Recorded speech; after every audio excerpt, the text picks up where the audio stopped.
So some of you guys might know, if you've been following me on social media for the last couple of months, I recently had a surgery. I got my breast implants removed. I did do a couple of videos where I spoke about that, so if you do want to learn a little bit more, I'll link those down below. But essentially, having a surgery meant that I had to take some time off of the gym, so there was at least 6 weeks where I definitely could not do weightlifting sessions / workouts. So to be honest with you guys, this workout is one of the first few that I actually have done since my surgery in terms of lower body. I'm definitely out of practice, I'm weaker, I have lost muscle, and my physique is not where I want it to be, but that's okay because I'm going to be working towards a goal, and I thought this was the perfect time to do a workout for beginners because I kind of feel like a beginner again and like I'm starting afresh. So today's video is going to be a leg and glute workout. Now, I specifically have beginners in mind when I made this workout. What I believe a beginner workout consists of is exercises that are easy to perform and that allow you to engage the muscles that you're targeting more efficiently without requiring very specific technique or very specific cues to maximize mind-muscle connection. It's exercises that require more natural movement patterns and that can help you go on to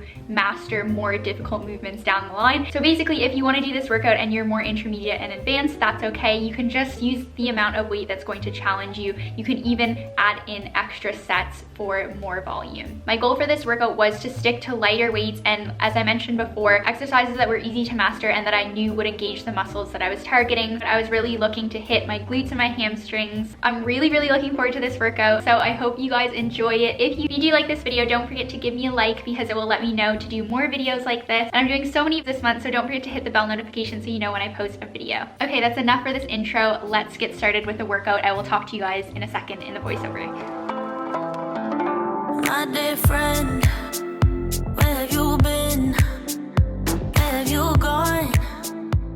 So we're starting off this workout with a Smith machine squat. This exercise is a great beginner exercise because it's a really good alternative to a free barbell squat. If you are new to lifting weights, then you should definitely spend some time in learning and practicing how to do a barbell squat. But in the meantime, if you are not totally comfortable, this is a great one because the strength and the movement pattern will help transfer over to the squat. But with the Smith machine, you're getting a controlled vertical path, and it means that you don't have to worry about your balance, which allows you to focus completely on your lower body. I've mentioned this before on my old videos, but this exercise is going to give you an optimal environment to teach you how to engage your glutes at the bottom of a squat in a stretched position. We all know how easy it is to squeeze our glutes when we're at the top of a deadlift, at the top of a squat, or at the top of a hip thrust, but it's harder to learn how to activate your glutes and squeeze them at the bottom. And this is an extremely useful mind to muscle skill, I guess you could say, to have. Some form tips for this exercise: I recommend you take a wider than shoulder width stance with your toes pointed out. This will help your knees track out as well. The combination of you opening up your hips, rotating and turning your knees out, and squeezing your glutes mindfully from the bottom of the squat is all going to help you learn to use your glutes throughout the entire exercise, not just when you're reaching the top of the movement. I recommend you do 3 sets of this exercise, 12 to 15 reps each set. I like to start with 15 reps and a lighter weight and increase the weight each set, such that on the last set with my heaviest weight that I use,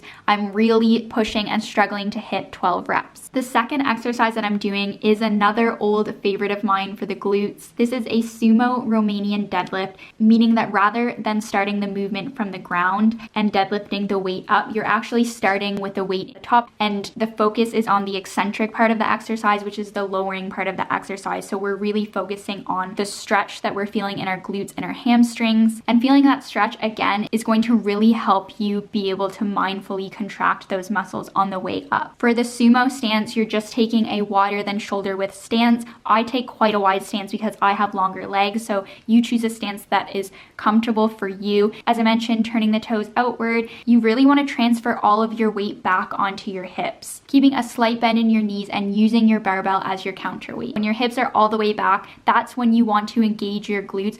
Use your glutes to tuck your pelvis and to thrust your hips forward, effectively pulling the weight up as you do this. You might notice that my upper back is slightly rounded in this exercise. It's honestly something that I'm very self-conscious of. I do have a genetic tendency to have rolled forward shoulders and a rounded back. It's something that got a lot worse when I had my breast implants. Unfortunately, it just doesn't help that situation whatsoever. So I just wanted to let you know that I would highly recommend trying to keep your entire back as straight as possible and avoid any rounding in your back. For this exercise, I recommend the same protocol as the Smith machine hip thrust. So we're doing 12 to 15 reps.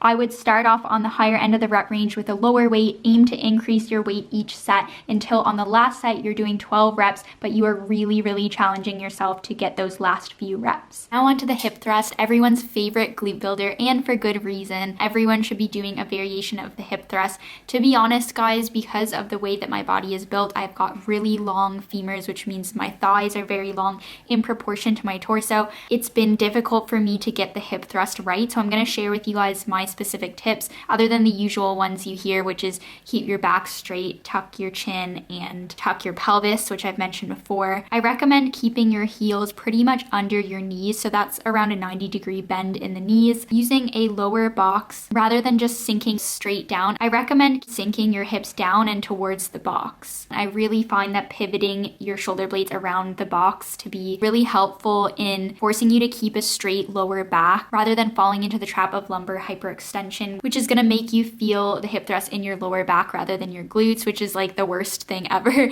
and the most disappointing thing when you're trying to do hip thrusts. So we need to avoid that at all costs. Another tip is I like to do my hip thrust light. I know there's so many people who are hip thrusting so much weight, and I really do find that how strong you are on hip thrust is really dependent on your body structure. If you've got the shorter femurs, these people tend to be better at squatting. So if that's you, then you know who you are. That body type has an advantage with hip thrusting as well, but either way, you should always just do a weight that's challenging to you. If you do struggle with the hip thrust, girl, don't worry, just lower the weight. Who cares? You just need to challenge yourself. I like to do low weight and high reps, so I'm doing 20 to 25 reps. My goal 100% is to increase my weight over time, and ideally I would like to stick within the 12 to 15 rep range, but for now this is what I do so that I can benefit from this movement while still being able to perform it correctly and feel it in my glutes. This next exercise I'm showing you guys, I'm not gonna lie, it does look a little bit weird, but bear with me because it's a really good one.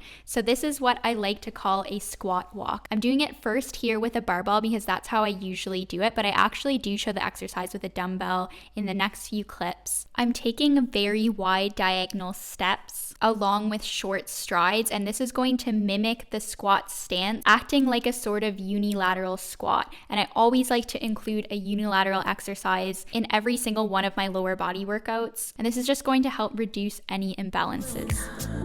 Someone there, are you listening? Is it too late?